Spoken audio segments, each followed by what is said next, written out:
adalah mengandalkan Tuhan dalam pelayanan kita. Kita bergantung sepenuhnya kepada Dia. Kita tidak mengatur sendiri, melainkan Tuhan sendiri yang sudah mengaturnya. Dan kita menyerahkan diri dengan penuh kerelaan dan juga kesetiaan kepada Tuhan.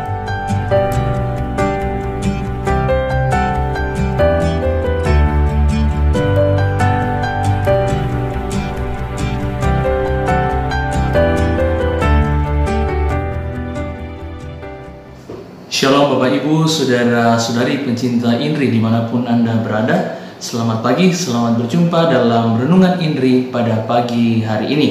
Dari Injil Lukas bab 10 ayat 1 sampai dengan 12. Pada waktu itu Tuhan menunjuk 70 murid. Ia mengutus mereka berdua-dua mendahulunya ke setiap kota dan tempat yang hendak dikunjunginya. Berkatalah ia kepada mereka, "Tuaian banyak, tetapi pekerjanya sedikit. Sebab itu mintalah kepada Tuhan yang empunya tuaian, agar ia mengirimkan pekerja-pekerja ke tuaian itu. Pergilah, camkanlah, aku mengutus kalian seperti anak domba ke tengah-tengah serigala. Janganlah membawa pundi-pundi atau bekal atau kasut, dan janganlah memberi salam kepada siapapun selama dalam perjalanan. Kalau memasuki suatu rumah, katakanlah lebih dahulu, damai sejahtera bagi rumah ini. Dan jika di situ ada orang yang layak menerima damai sejahtera, maka salammu itu akan tinggal padanya. Tetapi jika tidak, maka salammu kembali kepadamu. Tinggallah dalam rumah itu, makan dan minumlah apa yang diberikan orang kepadamu, sebab seorang pekerja patut mendapat upahnya. Janganlah berpindah-pindah rumah. Jika kalian masuk ke dalam sebuah kota dan diterima di situ, makanlah apa yang dihidangkan kepadamu, dan sembuhkanlah orang-orang sakit yang ada di situ. Dan katakanlah kepada mereka, kerajaan Allah sudah dekat padamu. Tetapi jika kalian masuk ke dalam sebuah kota dan tidak diterima di situ, pergilah ke jalan-jalan raya kota itu dan serukanlah, juga debu kotamu yang melekat pada kaki kami kebaskan di depanmu. Tetapi ketahuilah ini, kerajaan Allah sudah dekat. Aku berkata kepadamu, pada hari itu, Sodom akan lebih ringan tanggungannya daripada kota itu." Demikianlah Injil Tuhan. Bapak Ibu, Saudara-saudari pencinta Indri dimanapun Anda berada, hanya dalam Lukas kita menjumpai bagaimana Yesus mengutus 70 murid. Dan sebelumnya itu ada juga dalam Lukas diceritakan tentang bagaimana Yesus mengutus ke-12 murid dan disebutkan nama masing-masing dari ke-12 murid itu atau ke-12 rasul itu. Namun dari ke-70 murid yang diutus dalam bacaan Injil hari ini tidak disebutkan namanya. Maka ada kemungkinan Lukas memaksudkan konteksnya bahwa murid-murid yang dimaksud itu adalah kita semua, tanpa nama, namun mengikuti Yesus.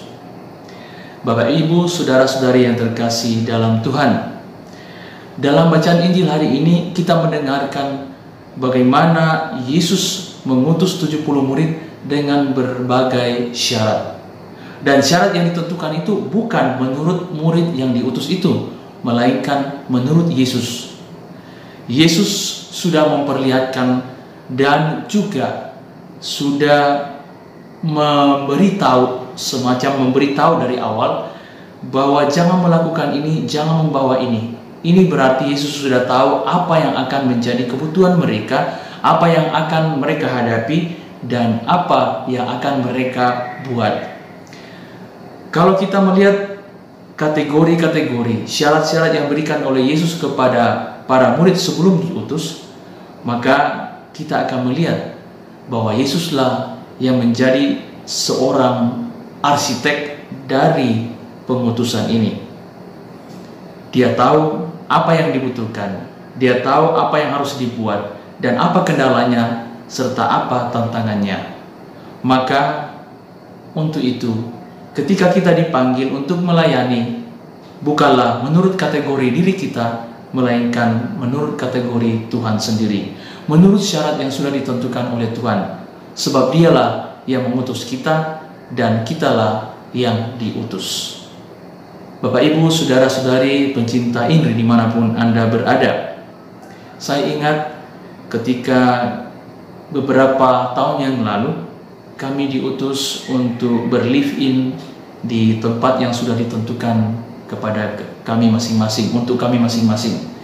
Dan ada beberapa teman yang bertanya-tanya tentang tempat di mana dia akan diutus, apa yang dibutuhkan di sana, apa yang akan dibuat di sana, dan apa kendalanya di sana. Dan ada teman juga yang sibuk mengisi kopernya dengan tasnya, dengan berbagai macam alat-alat kesenangannya, makanan kesenangannya, dan buku-buku kesenangannya. Semuanya dimasukkan ke dalam tas, bahkan membawa koper. Namun ternyata semua barang-barang itu menjadi beban dalam perjalanannya. Karena apa? Dia over bagasi dan tidak ada yang bisa membantu dia untuk memikul tasnya serta kopernya.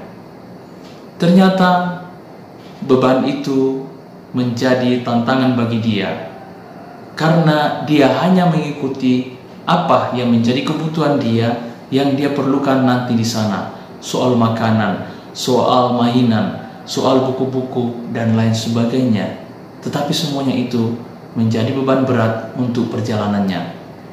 Sementara itu ada teman yang hanya membawa tasnya dan kira-kira 3 pasang pakaian, sehingga dia bisa berjalan dengan ringan dan juga bisa mampir-mampir di rumah umat di mana dia diutus dengan gampang.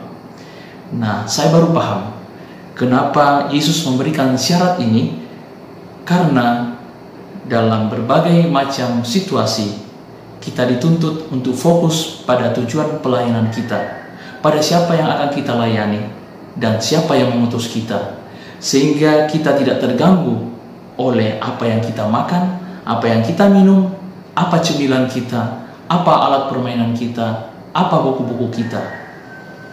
Bapak, Ibu, saudara-saudari yang terkasih pencinta Inri dimanapun Anda berada, syarat-syarat yang Yesus berikan ini menguatkan kita untuk menjadi pelayan yang diutus penuh dengan kerelaan. Jika ada yang terpaksa, maka mungkin lebih baik jangan menjadi pelayan. Sebab pelayanan membutuhkan kesetiaan, pelayanan membutuhkan pengorbanan, pelayanan membutuhkan iman.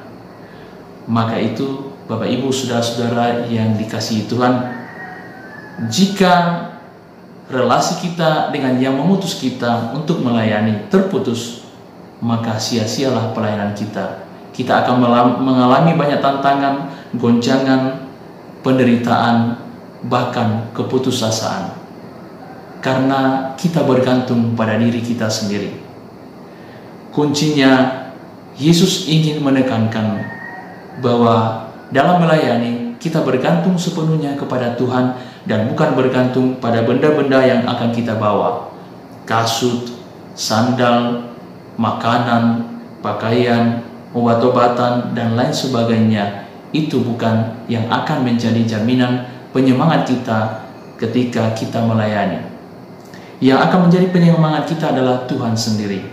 Maka tekanannya adalah mengandalkan Tuhan dalam pelayanan kita. Kita bergantung sepenuhnya kepada Dia. Kita tidak mengatur sendiri, melainkan Tuhan sendiri yang sudah mengaturnya. Dan kita menyerahkan diri dengan penuh kerelaan dan juga kesetiaan kepada Tuhan.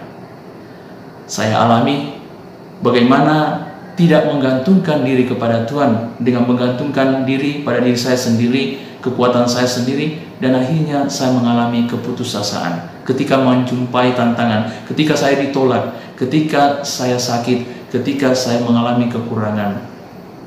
Maka itu, Bapak, Ibu, saudara-saudari yang terkasih dalam Tuhan, pencinta Inri dimanapun Anda berada, ketika kita melayani, ketika kita ditolak, ketika kita mengalami cobaan, ketika kita menderita, gantungkanlah seluruh pelayanan kita kepada Tuhan. Fokuskan pelayanan kita kepada Tuhan, bahwa Dialah yang mengutus kita, dan kita bukan menjadi pusat pelayanan, melainkan hanya sarana pelayanan. Tuhanlah yang menjadi pusat pelayanan kita.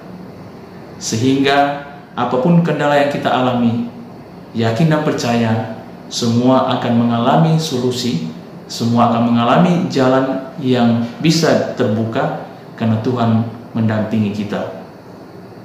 Dalam keluarga, kita diutus untuk menjadi pelayan bagi keluarga.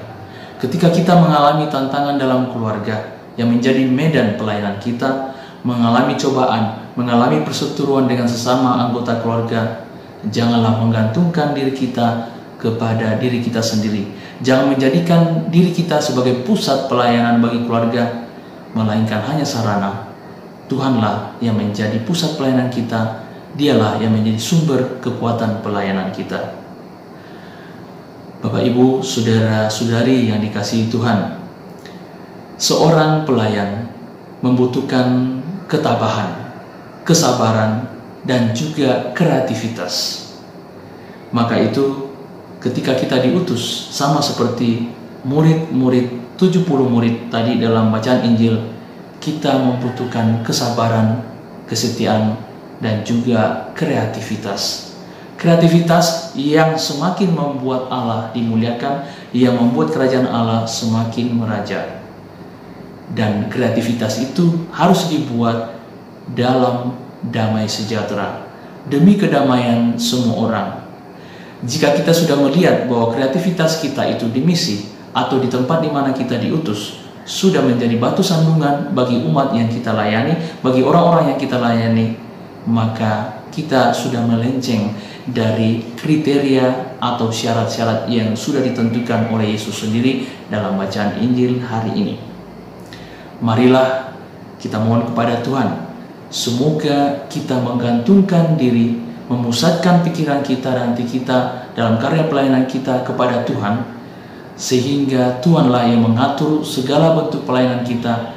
Orang-orang yang kita jumpai, orang-orang yang kita layani, Tuhanlah yang akan mengaturnya. Benda-benda, materi-materi, pakaian, makanan, dan lain sebagainya akan menjadi pengganggu pusat pikiran kita atau fokus pikiran kita pada pelayanan kita. Semoga Tuhan membuka hati kita, menguatkan kita, sehingga kita dapat melayani sesama, melayani keluarga dengan syarat-syarat yang sudah ditentukan oleh Yesus dan bukan menurut cara kita sendiri. Semoga Tuhan membantu kita menjadi pelayan yang setia, pelayan yang penuh kerendahan hati, pelayan yang penuh pengorbanan, dan juga penuh kreativitas demi kerajaan Allah. Semoga demikian. Tuhan memberkati kita semua.